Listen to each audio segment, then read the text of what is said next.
Hello, welcome to my live. If you're watching this on YouTube, don't forget to give me a subscribe and push notifications when you know when I go live. If you're watching this on something else, give me a like or give me a hello. I want to talk to you today about turning the doorknob. Now, I watch Hell's Kitchen. I've watched it from the first year. The show cracks me up, which is funny because I don't cook at all. I can cook enough to get me through, but I'm not a chef. I just love the human dynamics. I love watching how people interact. I love watching when they get their inner crazy going. It just cracks me up. But at the end of Hell's Kitchen, they have the two possible winners, the two finalists, that's a good word, the two finalists standing in front of this door. On the other side of the door is clearly the audience, their families, everybody, their teammates through the whole, season, waiting on the door. And they sit there and, he counts down and you pull the doorknob and whoever's door open wins. Now, I've been asking a lot of my clients that I work with, a lot of my one-on-one coaching folks, if they would pull the doorknob. I was just kind of fascinated by the answer. And please put your answer below. Would you pull the door or would you wait for the other person to pull the door? And I was amazed by the amount that said they would kind of act like they're pulling the door, but kind of look over. Because they would still, knowing what's on the other side of the door, hesitate. Because there'd be that little bit of fear, that little bit of what if that's not really what I think on the other side of the door. If you respond to that viscerally, or if your energy picks up, you're kind of like, well, I'd wait for her to pull the door, then you're probably running a little bit of trauma going, or it could be a lot of trauma. I'll be honest, I would not pull the doorknob. I'm a very confident woman, but unless I knew 100% sure what's on the other side of that door, and I'd have to be able to see what's on the other side of the door before I pulled the doorknob. I wouldn't, because when you have trauma and it's running in your life and you have limiting beliefs, you always have that fear. And unfortunately, fear is what holds us back from so much. It holds you back from starting your business. It holds you back from applying for that promotion. It holds you back from asking that guy out on a date. It holds you back from, when friends ask you, hey, do you want to come and have drinks? And you think, oh, no, they really don't want me to. They don't want me to go. They just, are looking for a tag along, or they invited me because I was here. You discount the fact that you were the only one in the office and you're the only one that they could possibly have been asking. So it's an interesting dynamic when you let those beliefs, when you let that trauma fester within you and you don't heal it, because you wake up one day and you're going to wake up at 60, 65, 70, 75, 80, 95 and think, WTF, why didn't I pull the doorknob? Why didn't I go out for those drinks? Why didn't I start that business? Why did I keep dipping my tootie toes in the ocean of my business? Why did you keep praying, to God, please help me, doing your daily prayers? And when God gave you advice, you're like, well, no, how do I know it's really him talking to me? Or her, depending on how you come up on it. Him, her. What is it? That day? I don't know. I don't have all that. I won't go down that road. So you're not sure. And that's unhealed trauma. I got off track there, you can tell. It's unhealed trauma because you have a lot of insecurities running. And you could be the most confident person in the world. You could be the person that will run through every door. You could be the person that nothing shakes you. But within, you could be shivering. Because again, we've learned as we get older how to hide our trauma. It becomes almost, I don't want to say game, but it does, because it's almost like if I keep it hidden, I won't have to look at it. But ladies, I promise you, and men, I promise you, you will have to look at it. Now, I go to senior housing communities a lot. I talk to a lot of residents because I love hearing their stories.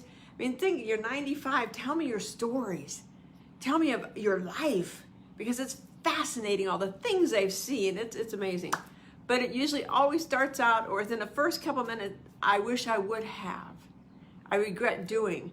And it's because that generation views things differently. I was talking to somebody I know close to me who said, I have trauma from this experience. And she's, 30, 35 now. And I know somebody else whose son has trauma kind of from the same type of experience, and he's 9. And I said, it's fascinating. because everybody's focused on a 9-year-old because we recognize trauma now. Trauma has become okay to talk about. When you're, 30, 40, 50, 60, 70, it wasn't okay to talk about. So it didn't matter what it was. And again, trauma doesn't have to be the big abuse or, ran over by a car. Trauma could be you saw a dog get hit by a car. I saw a dog get hit by a car when I was probably 5 years old, not 5 years old, probably 6th grade, standing in my front yard, and the dog tried to cross the road and mushed. And I didn't live on a busy street, so it was just one of those timing things.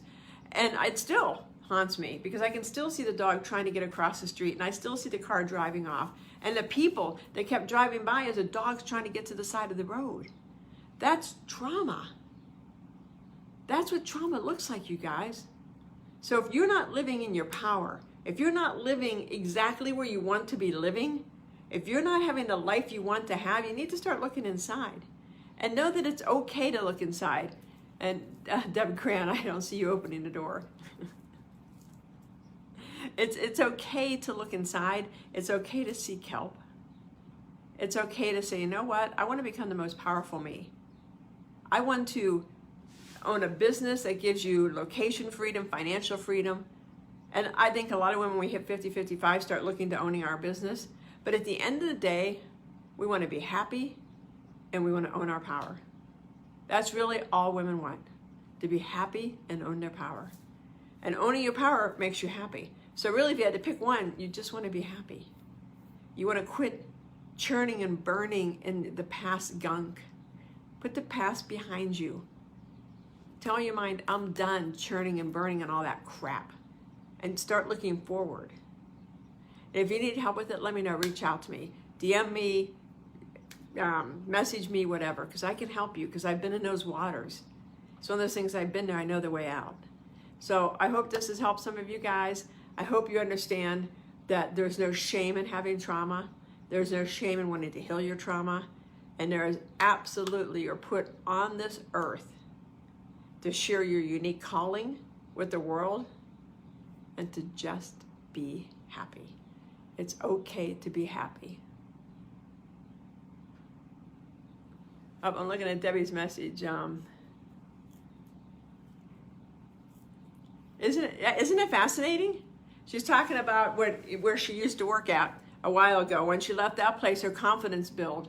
And that's a lot of times what happens is your workplace keeps you down, your spouse keeps you down. It'll be an episode. We'll talk about it in the next episode, because I told you guys yesterday, I'm back to doing lives. 2020, 2021 were rough years with COVID, my job, just everything. It was, and I'd come on and I'd go off, I'd come on and I'd go off, because it was just, you guys know, it's crazy times. And the people that said 2021 would get better, I think they're fibbing. I think there were some fiblets there. Because I was supposed to go to Walt Disney World and leave next Wednesday. I was supposed to leave the Walt Disney World next Tuesday, and I tore my meniscus, hypergrade sprain on my MCL, and I also found out I have arthritis in my knee.